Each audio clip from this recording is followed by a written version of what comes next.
Jump Force. Y'all remember this game? Yeah, I bet you do. Everyone remembers Jump Force. For all the wrong reasons, that is. See, this game was supposed to be an online game, but ever since the tragic announcement of the server shutting down happened in 2022, literally no one has played this game since. Until now. See, I played this game a lot when it first came out, but even with the tens of hours I've played, there's one thing I forgot about completely. The story. What? So I booted the game back up in the big 2026 and played through all of Jump Force so you don't have to. What even is Jump Force? Well, Jump Force is an arena battler fighting game made by Bandai Namco and Spike Chunsoft. It was made in celebration for the weekly Shonen Jump magazine, who had their 50th anniversary the year this game came out. This game was intended to be the game any anime watcher would want to play. It was like the Smash Ultimate of anime. They had Goku, Naruto, Luffy, even Yugi was in it. But that probably was the only thing good about it. And even then, the characters themselves look tacky as hell. Let me just look at this, bro. It just doesn't look right. And if you thought that was bad, oh, you're not ready for this one. The dialogue has to be the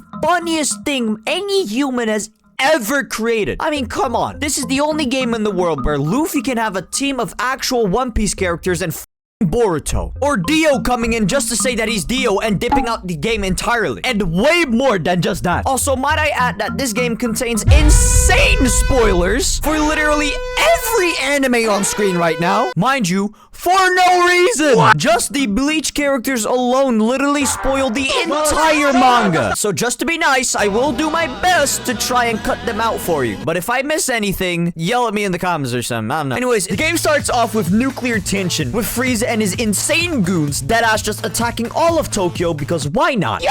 And then, like every joke someone makes when they say they're gonna spoil something for you, Goku pulls up and attempts to beat up Frieza. Go! Which goes well until Frieza literally kills us. Oh, horrible! Yeah! So now, it's time to make an OC, because that does in fact have to do something with the plot. And yes, we did sit here and unironically make an OC for 30 minutes. And yeah, this is what we came up with. Everyone, meet Brock Lee.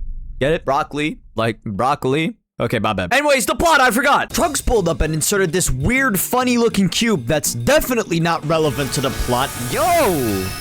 And then some goons pulled up, so you know what that means. Tutorial time. Yeah, so this game is really easy for a fighting game. You just click the buttons and everything just magically happens. Yo, chill. After we epically beat the insanely difficult goons, another cube appears on the ground and our little robot assistant sucks it in like Kirby. And then Frieza just dips out because he can't. Yo, why'd he fly out like that? After that, Trunks goes on ahead and brings us to this place called the Umbris Base. Oh my god, it's Luffy! Oh my god! After meeting Naruto and Luffy... Oh, look at Luffy, bro. The director of the Umbris Base, Glover, lets us know that the base was made for people who fight off Venoms, aka the goons we saw earlier. Yeah, Glover! But you might be asking, hey Thoma, why is a random-ass middle-aged bald man in charge of directing Luffy, Goku, and Naruto and the rest of the shonen world? Well... I don't know. We'll find out, I guess. Glover explains to us that the real world and the worlds of Jump, aka the anime world, have merged, and that Venoms are basically terrorizing both of them. So he assembled a collective of heroes from Jump to form the Jump Force.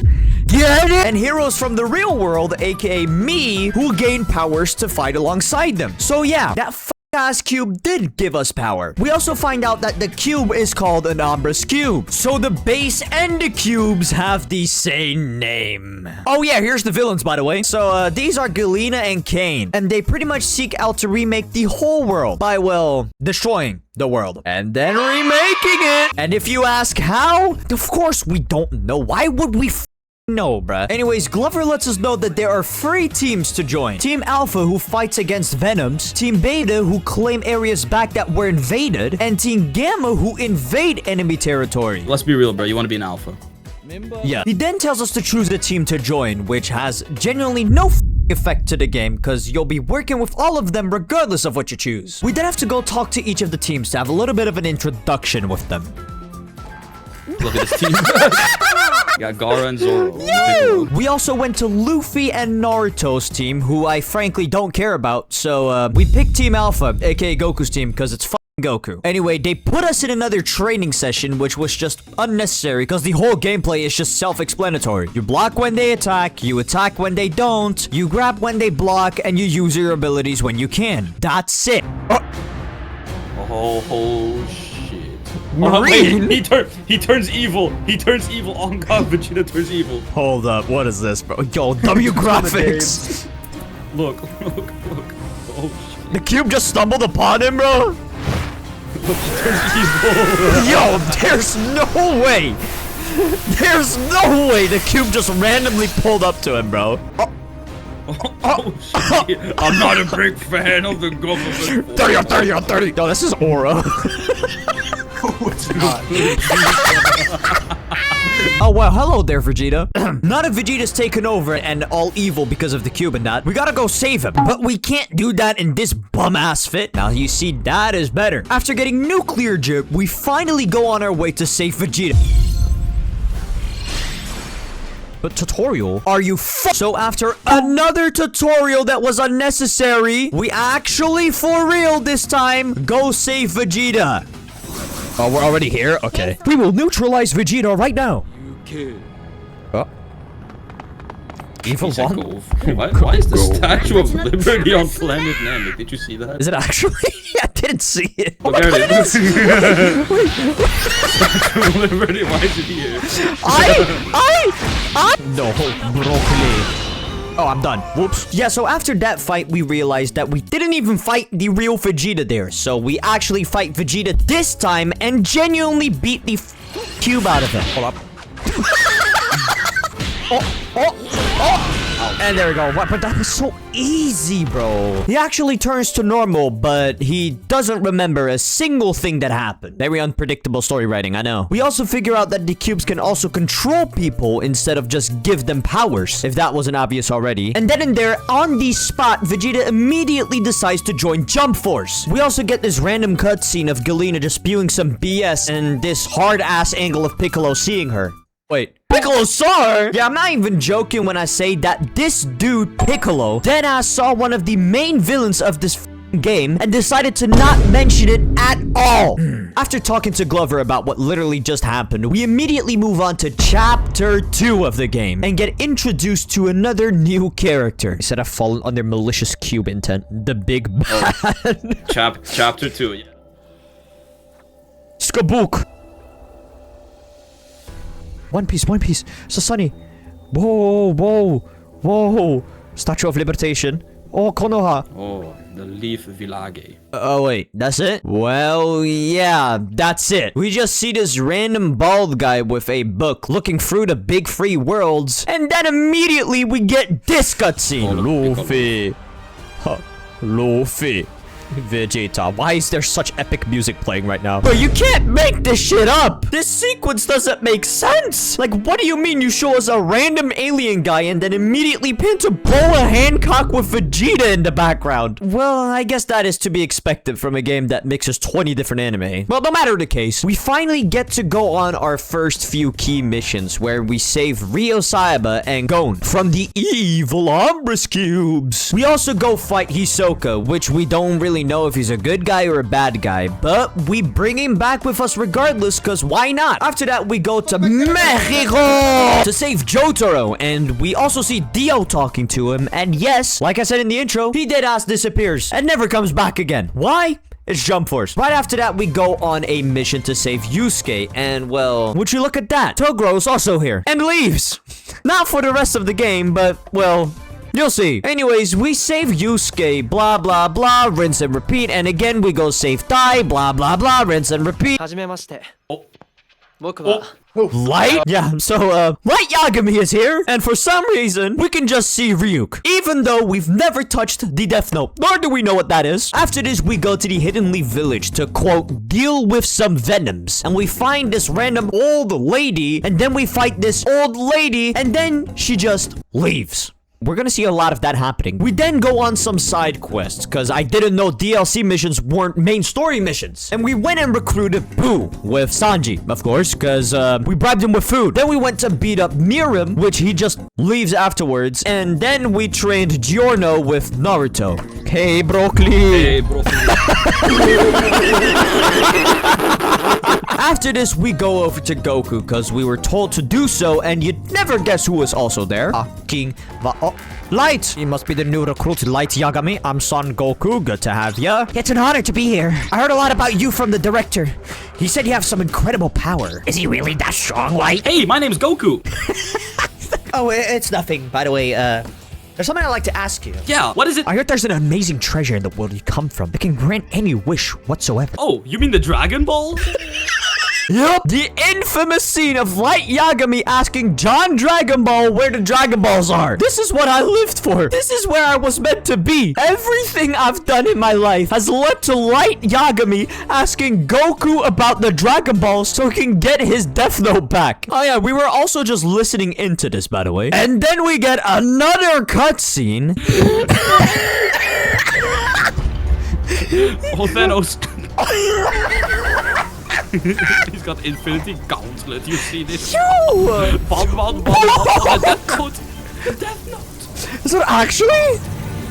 The Death Note. He killed the Death one. Oh, He's respectation making brought. Toguro. He's making Toguro. There's no way. Oh. Yes, he's making Toguro. We find out that one of the villains, Kane, can just make evil copies of existing characters with this random book we saw earlier that will just obey him no matter what. In the meanwhile, we were killing some Venoms, and after that, we got called up by Glover, and he tells us to go help Gaara because he was fighting against the awesome evil villain. Psych! We had to fight the evil copies. What do you think was gonna happen? We fight him immediately now? Anyways, we fight off the little goons and the big evil goon, and then Kane pulls up and says, I'm Kane. I'm evil. Your friend is evil too now. And then he just leaves. So, we fight some sense into Gaara, and we head back to the base. So, all we got out of this whole sequence is that the villains can make people evil and make copies of them as well. That's it. Very epic storytelling, man. We go save some more people, and also Ichigo, my goat. We then go save Yugen. Yep, I lied. Dio shows up a whole 2 times throughout this whole game, this being his last. I know, I'm sorry, but how much better is twice compared to once anyway? We then obviously take the cube, recruit him, find more people to save, the same old, and then again and again. How many more characters do we have to save anyway? Well, 1 more for now. This is the World Tournament Stadium. So that's what he meant by a place I knew. The Venoms are supposed to be here. Where are they? That's... Order! Hey, it's me, Goku! I guess dead unfriendly Venoms too. All of those I've met so far have had an undeniably evil look about them. You're mistaken, young man. Never heard of me? It's me! You're a Venom, aren't you? No. What about this? I am here! I'm here too, here to beat you! I'm here too. What a matchup! All Might versus Goku? Who would win that Goku. Goku would win. Anyways, after completing our chores, we go ahead to Luffy's base to see what's up, and we find out that their crew found a little certain someone. I wanna go to the Rachel. Oh, voicing mom. Vegeta. Eyewitness reports of Blackbeard. Yup, they found Blackbeard. And conveniently, Glover tells us that he is specifically in New York, and it's never explained why. But we go on ahead and go there and see what exactly he wants. Is Blackbeard, does he have beard? Yes. A fight is what he wants. Of course, it's a fight. Well, after we beat him up, Luffy pulls up out of nowhere. Luffy! And we figure out that Blackbeard is one of the few people not under control, just like Frieza and Dio, who, like I said, is never seen again.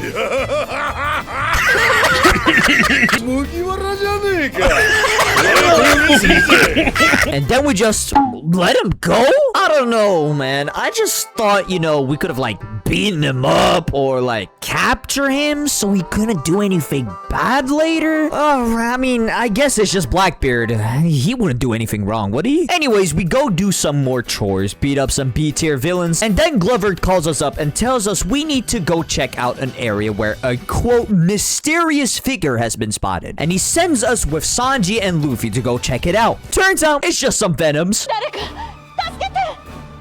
Bulma? Never mind, there is actually someone here. We find a random-ass woman holding one of the insane books in her hand at some weird ice place. So we go and save her and bring her back to the base, where she very conveniently falls asleep. And Sanji decides to look over her until she wakes up. This can't go wrong. Speed round. We fight Venoms. We fight Venoms. We fight Venoms. We fight Venoms. Speed round over. Light pays a visit to Naruto to ask if he's seen Misa Misa, because obviously Light wants his Death Note, and his awesome girlfriend has one too. And meanwhile, we find out that the mysterious woman has woken up, but she of course has lost almost all of her memories. And the only thing she can remember is her name, being Angela. After that, we go up to Zoro and find out Luffy ran to San Francisco. Not teleport, not fly, ran. And we find out Blackbeard and Frieza are actually working with each other. And you'd never guess what we do next. Yeah, we beat them up. And then they run away. I am genuinely tired of this. Why does this keep happening? We go back to the base and Hisoka just randomly appears. Honestly, forgot we even brought him back. But he gets really excited about how strong we've been getting. After that, we go save a few more people and we go talk to Goku, who's itching for a fight. And oh wow, who would have guessed? Glover tells us to go fight some Venoms. How convenient. We go on to help Yusuke fight one of the Toguro copies, and then we get arguably one of the most insane cutscenes I have seen in this game.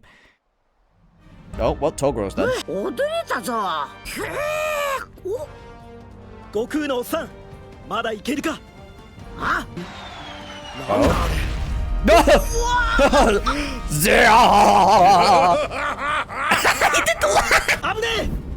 Cell?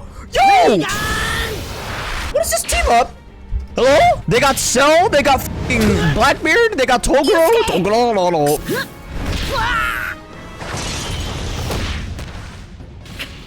Oh, okay, yeah, Blackbeard just killed me. Yup, copies of Cell, Blackbeard, and Toguro all fighting us. You can't be serious. We get knocked off the map by Blackbeard, and we wake up in this mysterious place where Frieza and Aizen pull up. Seemingly, they are not under control, nor copies, and we find out that they were trying to get Goku down here and not me. So we fight them because nobody disrespects Brock Lee like that, and then Gaara pulls up to assist us, and they leave because Goku pulled up. Come on, bro. You gotta be f***ing kidding me. What the f is happening now? What? Yeah, we just get this random monologue of King having an ego trip, and then we get this cutscene. An insidious plot. Wow. Book, the book. Fuck is that? And then we get another cutscene. Oh my god! Glover tells us that we need to find out the secrets behind the books that are causing all of this, and that Aizen is also a major threat. Who is surprised? And then Light pulls up to us again and presses us about Angela and her book. And then Sabo pulls up, so Light gets scared, I think, and walks away. What a sequence of cutscenes. Holy shit. We go back to our usual routine, saving people, killing Venoms. Hisoka just leaves. Ichigo and Piccolo got taken over by the cubes and started fighting each other. We tell Glover about it. You know, the usual. Glover figures out that there are more than one book, which shouldn't have been a surprise, but it is, I guess. And then Light pulls up again and tells us he thinks that there's an imposter among us. But among us joke in the Big 26, I am cooked. And he asks us to investigate every team, starting with Luffy's. And we immediately find Vegeta arguing with Luffy because he's accusing Sanji of being the reason people keep getting controlled. Reason being that everyone who has been controlled met up with Sanji right before. Anyways, we gotta go save Asta and Zoro with Sanji because they got taken over by the cube. And this cutscene here is very important. You'll find out why later. We go back and Sanji disappears, according to Angela, and we get an emergency alarm telling us Venoms have invaded the base. So we immediately go meet up with Glover and Light points out that there must be a traitor in the base. And surely enough, sadly, there was. They stole all the... Why did you do that, Sanji? Sanji, you idiot. Sanji has betrayed all of Jump Force and is now helping the Venoms retrieve all the Armbus cubes that we have collected so far. To think Sanji would have fallen this low. And for what? No matter the case, we have to find out the reasoning behind all of this. So we consult Light again and he tells us he thinks the core problem is not Sanji, but Angela. Whilst Light is investigating all of this, we go fight some more people in Venoms, having also spotted copies of Sanji around the world. In the midst of our search, Glover asks us to go help Goku's team because they're currently in a fight with Frieza. And it turns out every villain we've met that hasn't been taken over have been getting close with Kane. And he's made them multiple copies of them so they can have an easier time going around and destroying shit. And the only way that was possible to even happen was the book and the Umbris cubes we collected. Thanks, Sanji. Really appreciate you doing all of this for us, man. So we fight all the Frieza copies and then we fight the real Frieza and he leaves. Oh my God. We tell Glover about the copies and surely enough, he tells us Blackbeard has done the same thing. And then we get this cutscene. Let's just see this place quiet for a change. What?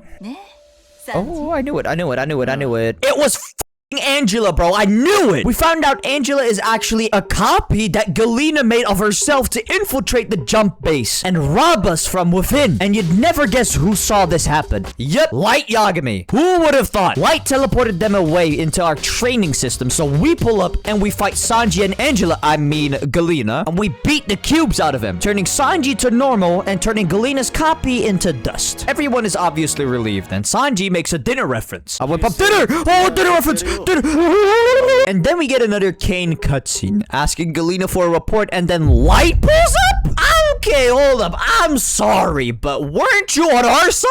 He pretty much states he for some reason wants Venoms to stick around and just joins them on the spot. I still don't know why this happened, but it did. Anyways, Glover tells us that all the villains are just rampaging around. So we have to go teach them a lesson. Starting off with Frieza, who we don't actually fight because this little weasel let us know that they can also make copies of our allies. So he makes us fight a copy of Goku, which we swiftly defeat. Then we go fight Hisoka, who's still feeling about how strong we're getting and says he wants to wait until we're even riper. This guy's a freak, holy shit. After this, we get a cutscene of Kane pulling up to Cell to convince him to join the Venoms, which Cell agrees to. High-key surprised and not surprised at the same time. Anyways, we go report to Glover about Hisoka and then Rukia just starts geeking out and Ichigo tells us Aizen has been spotted in Hong Kong. It is still not explained why they keep popping up in these places, but we go there regardless because our stupid asses have missed multiple opportunities to deal with him. We find out he's obviously a copy. We go back, we get told Galena is somewhere, we go there, fight her, turns out she's a copy. Look, this happens multiple times and I'm not covering every single one. So the next actual relevant plotline is the fact we fight the real Cell and he dips out because why wouldn't he dip out? Of course he dips out. We then go fight the real Blackbeard. He dips out. We then go fight John Naruto spoiler and then they dip out. Oh, hello there, Kane. Yeah, so Kane randomly pulls up and starts ranting about how the concept of justice is some BS and then we fight him. After that cutscene, Kane starts downplaying the out of Broccoli, telling us we've only been a hindrance to everyone and that we're useless and a bum. So we return back to the base with Gaara because we're both hurt mentally and physically. And then we get another awesome man cutscene where we find out that he doesn't really want to destroy the worlds exactly, but he wants to fuse them? I genuinely have no clue what this accomplishes, but it does something, I guess. We talk to Glover with the remaining people at the base because everyone else is dealing with Venoms and hello, Light. Yeah, Light's back. And apparently he didn't cheat on us. He just tried to pinpoint the base of the evil people, and according to him, he has a relative idea of where it is. So I'm proud of you, Light. Glover then tells us to go deal with some Venoms until we can confirm the base location. But genuinely, none of this is gonna make Broccoli feel better. The words Kane said really just sank into us, you know? What have we been doing all this time? Was I really useless? 情けねえ顔すんな。そうだぞ。お前は弱くなんかね。思い出せ。 No, we were not useless. We been did this shit. Our little assistant gives us a reminder that we are not in fact a fraud, unlike Renji, and we finally cheer up and get in a good mood. Now it's time for me to ruin that whole mood because I'm not joking when I say this game made us go on an entire training arc. A hour-long training arc of just fighting for the sake of training. I'm not putting this in. This is egregious. Who the hell puts a training arc in a game anyway? Anyways, we find out that Luffy, Naruto, and Goku have gone missing, so we go on a little search and find Hisoka, Frieza, and Toguro in New York. So we attempt to beat them up, but their armies of Venoms are just too much for us to handle. But at the perfect moment, just in time, right before we would collapse as a team, Luffy, Naruto, and Goku all pull up, and we beat the out of them. After that, Galena and Kane randomly pull up, and yet again, Kane rambles on about justice and how it ruined his whole life, and he lost everything because of it. And then we fight him, which was actually a decently hard fight. After we beat Kane, we get one of the most shocking twists in history of all fiction. Truthfully, one of the most devastating reveals of all time. We get this cutscene. いやー見事だ素晴らしいなかなかに感動的な Oh, Glover, wow. What a shocker.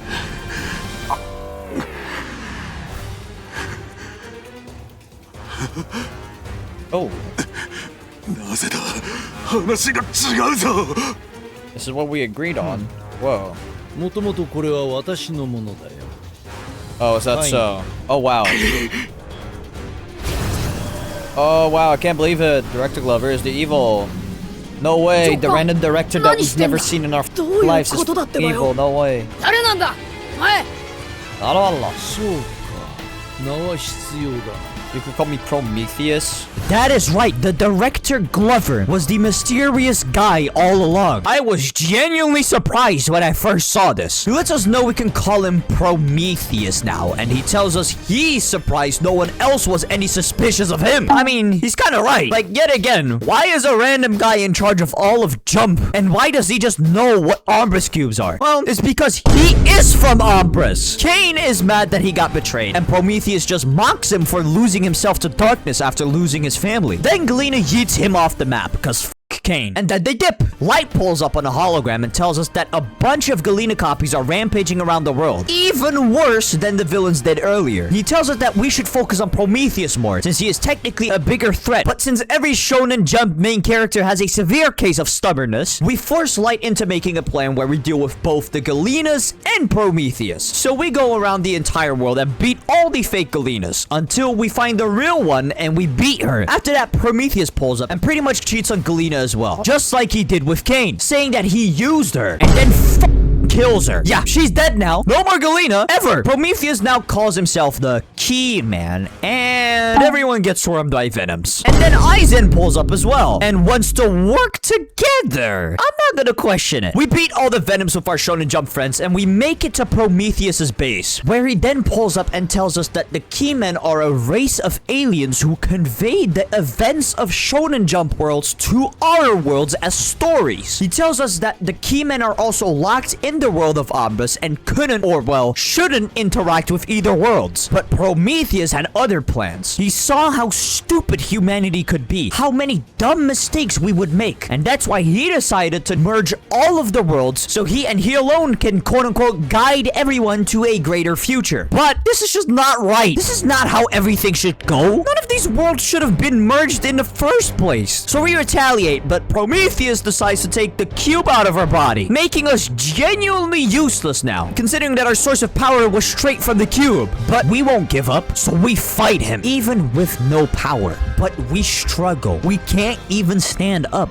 But then at the last moment, right before everything would end, a certain someone pulls up. Got a better idea? Okay, why is Light here? And why is Kane here? What the f are we doing? Yup, Kane and Light. Kane starts walking towards Prometheus, and Prometheus tries to kill him, but nothing happens. He's not even phased. He then walks past Prometheus and walks up to us, and then he does this. Oh, is he giving the cube back? Am I getting my powers back? Oh, is he gonna give his own cube to me? Aww. Yep, I knew it. Yo, I'm so smart.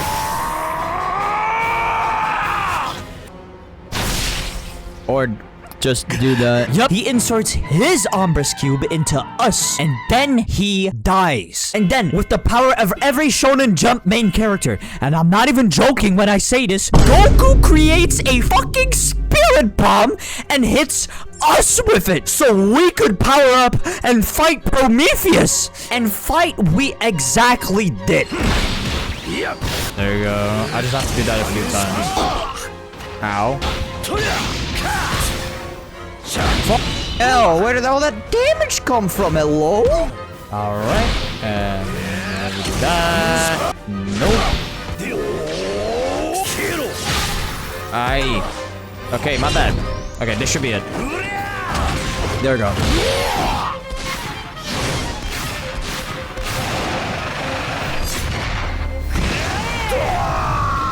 I think we've learned something very valuable today. We beat him up and everything turns back to normal. Yep, the ending of Jump Force is Light obtaining a Ombrus Cube for himself and us becoming the new director of the Ombrus base. And that's it. That's the end of Jump Force. Now, this video took over a month to make and I went through a lot of trial and errors. So if you made it far enough to hear this, I'd appreciate if you subscribe to this channel. And a huge thanks to Alpharad for inspiring this video as well. And remember guys, never mix 20 anime into one game ever again.